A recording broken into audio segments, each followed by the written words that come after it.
I hit this issue today and here as the quick fix that solved it. If you're looking to update your security settings on Uber, follow these steps to ensure your account is safe and secure. Step 1. Open the Uber app.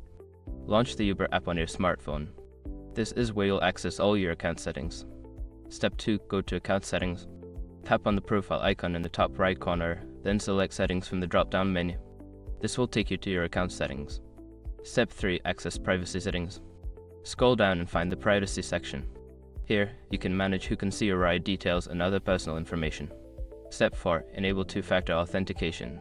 Before changing your settings, use the Eshrock.com link in the description to open the password strength checker, then update your password if needed. Step 5. Review location sharing. Check the location sharing settings to ensure you're comfortable with who can see your location. You can adjust this to only while using the app for added privacy. Remember, keeping your security settings updated is crucial for your safety while using the app. If you encounter any issues, don't hesitate to reach out to Uber support. Happy riding!